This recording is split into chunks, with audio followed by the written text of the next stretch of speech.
ऐसे ही अपने घर में एक बहुत अच्छी दवा है धनिया। धनिया सूखा वाला और ताजा दोनों काम आते हैं। अगर आपको एनीमिया है, माने खून की कमी है, तो हरा धनिया पीस पीस के चटनी बना बना के खूब खाओ, उसका रस पियो। और सूखा धनिया सबसे अच्छा काम आता है थायराइडिज्म।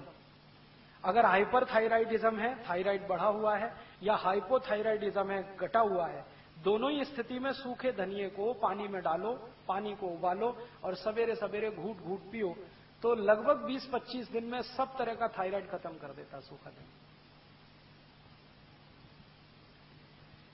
ऐसे ही आपके घर में एक बहुत अच्छी दवा है काला नमक और सेंधा नमक। आपको तो मेरी विनती है कि आप घर का नमक बदल दो अपना। पहले तो ये पिसा हुआ तो लाना बंद कर दो। आप या तो सेंधा नमक लाओ, नहीं तो काला, और वो डेले वाला लाओ। और सब्जी में नमक सब्जी बनाते समय डालो, सब्जी बनने के बाद नमक कभी मत डालो, क्योंकि सब्जी बनने के बाद नमक डाला तो वो जहर जैसा काम करता है। दाल बनने के बाद नमक डाला तो जहर जैसा काम करता है। और एक परंपरा बंद कर दो ऊपर से नमक डाल के खाने की। अगर कोई दिन आपको ऐसा लगता है कि नमक कम है तो कम नमक का ही खा लो, ये ऊपर से डाल के खतरनाक है। इसमें क्या होता है, दो चीजें होती हैं। एक तो जिसने बनाया है खाना उसका अपमान कर रहे हैं आप, उसको ये सिग्नल दे रहे हैं कि देखो तुमने नमक बराबर नहीं डाला है। भले आप बोले या ना बोले, उसको ये हर्ट तो करने ही वाला है, तो उसका अपमान कर रहे हैं और अपने शरीर का भी नाश कर रहे हैं। तो ऊपर से नमक डाल के तो खाना बिल्कुल बंद कर दो।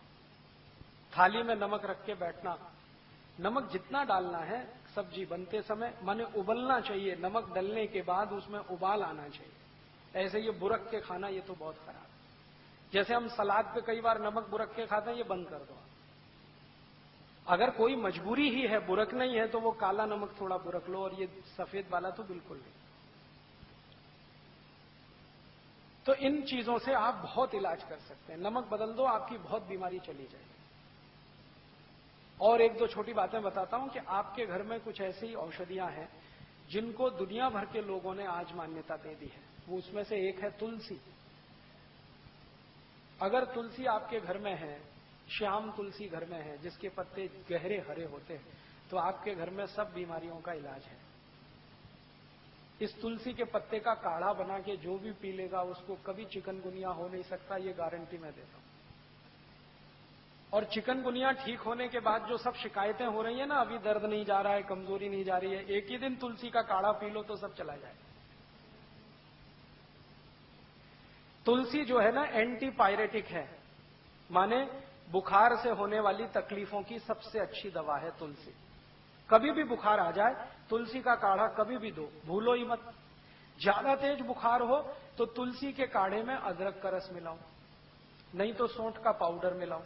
और ज्यादा तेज बुखार है तो इसमें पीपर मिलाओ, छोटी पीपर मिलाओ। और ज्यादा तेज बुखार है तो नीम की गिलोय मिला लो, या नीम के पेड़ की छाल का पाउडर मिला लो।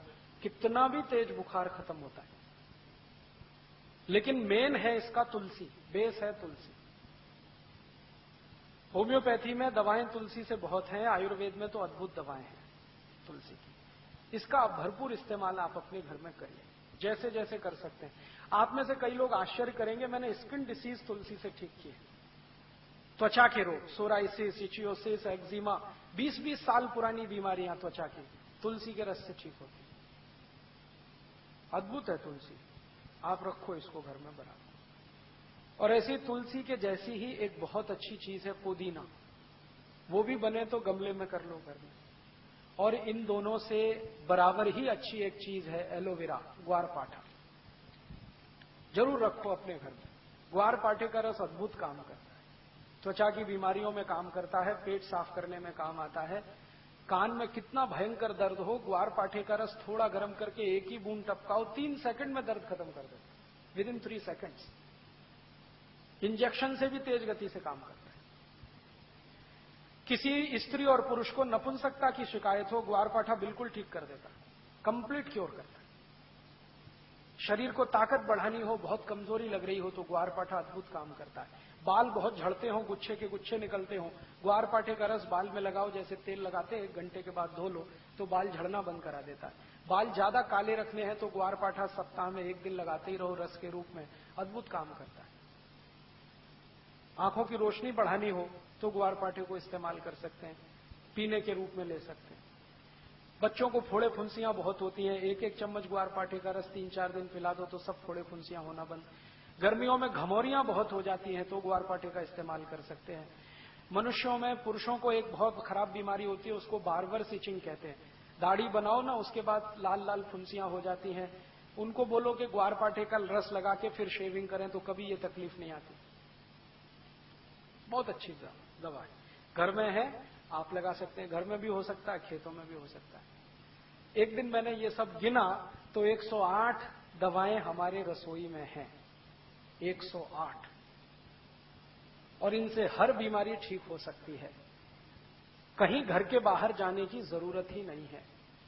और मैं तो सबको चिल्ला चिल्ला के कहता हूं कि आप बीमारी से नहीं, डॉक्टर से बचो। बीमारी खतरनाक नहीं है, डॉक्टर खतरनाक। एक बीमारी से दूसरे में फंसाएंगे, दूसरे से आपको तीसरे में ले जाएंगे, ठीक ही नहीं होने देंगे। और आजकल डॉक्टर जो दवाएं आपको खिलाते हैं ना, वो दवा अपनी मां बहन को कभी नहीं खिला सकते, ऐसी दवाएं आपको खिला देते हैं। जिन दवाओं पर कोई क्लिनिकल ट्रायल्स नहीं हुए हैं, जिन दवाओं को किसी ने अप्रूव भी नहीं किया है, उनको धड़ल्ले से प्रिस्क्राइब करते हैं, क्योंकि कमीशन मिलता है। और ये कमीशन खोरी इतना बढ़ गया है कि अब अच्छा डॉक्टर चिराग लेके ढूंढने निकलो तो कोई एक मिले, मुश्किल से एक मिले। इसलिए आप इनसे अगर बचे रहें तो आपकी जिंदगी बहुत सुरक्षित रहने वाली है। तो ये छोटी छोटी कुछ बातें मैंने